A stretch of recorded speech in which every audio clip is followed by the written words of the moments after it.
সুপ্রিয় দর্শক, আমি গতকালকে একটি ভিডিও আপলোড দেই, সেটি হচ্ছে এই জিয়া সেতুতে আপনার 10 টাকা বালুবাহী ড্রাম ট্রাক এবং বিভিন্ন ধরনের যানবাহন চলার কারণে আপনার যে ব্রিজের দুই পাশে আপনার বালুর স্তূপগুলো হয়।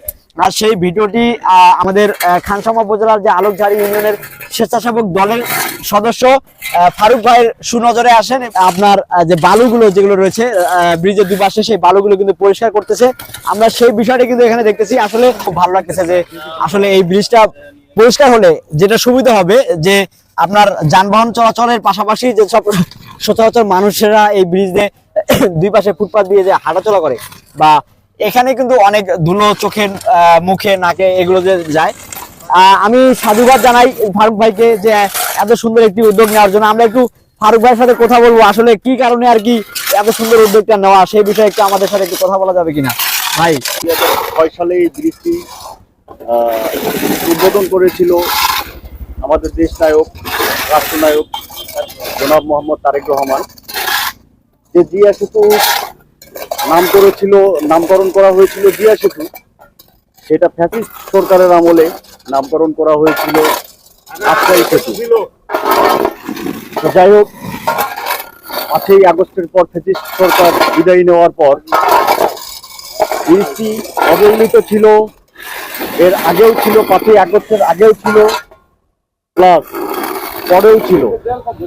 সুজন একটি ভিডিও বার্তা দেখে আমরা স্বেচ্ছাসেবী সংগঠন প্লাস আলহাজ শরীফুল ইসলাম প্রধানের নেতৃত্বে আজকে রাতের বেলায় আমরা এখানে বেশ কিছু লোকজন নিয়ে ব্রিজটি পরিষ্কার পরিচ্ছন্নতায় রাখতে উদ্যোগ হয়ে আমরা এই ব্রিজের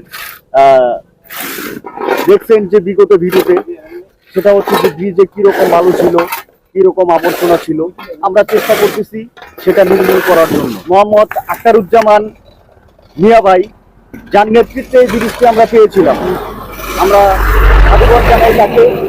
ব্রিজটি এখনো অবহেলিত।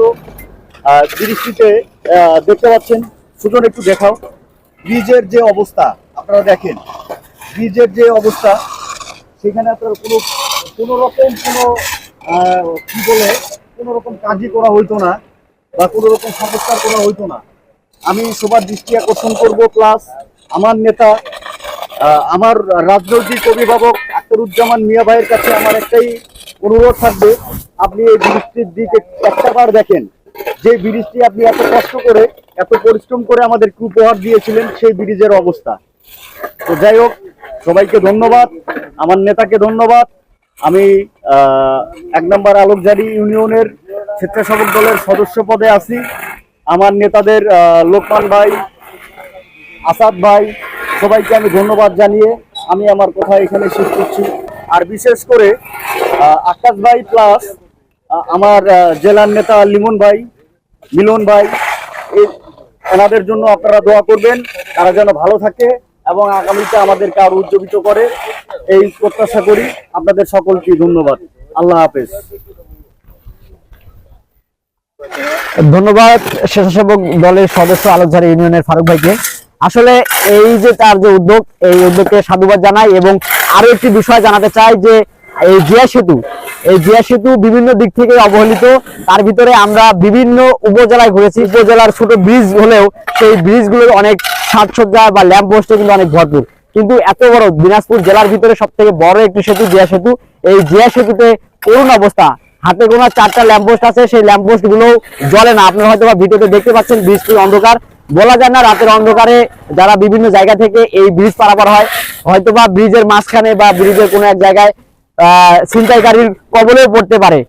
আর আমি সব থেকে একটা বিষয়ে দৃষ্টি আকর্ষণ করতে চাই, যারা এসব বিষয় তদারকি করেন বা এসব বিষয় তাদের দায়িত্ব রয়েছে, আমরা মনে করি এই খানসামা উপজেলার যে জিয়া সেতুটি, সেই জিয়া সেতুটি আবারও বিভিন্ন ধরনের ল্যাম্পপোস্ট এবং আলোকসজ্জায় সজ্জিত করে এই জিয়া সেতুটি আরো সুন্দর করে তুলে ধরার জন্য, সেক্ষেত্রে এখানে উপকৃত হবে। এবং বিশেষ করে সাইকেল, মোটরসাইকেল এবং এদের যে একটা ভোগান্তি, কারণ রাস্তায় আপনার ট্রাক, মাইক্রো বা যে কোনো যানবাহন গেলে তারা কিন্তু সাইডে আসলে এই বালুতে আপনার স্লিপ খাওয়ার একটা সম্ভাবনা বেশি থাকে। সেক্ষেত্রে আমি ধন্যবাদ জানাই এবং ভাইয়ের জন্য শুভকামনা রেখে আজকের এই ভিডিও এখানে শেষ করব। সবাই ভালো থাকবেন, সুস্থ থাকবেন। আপনাদের সাথে আবারও দেখা হবে কোনো এক ভিডিওতে। আল্লাহ হাফেজ।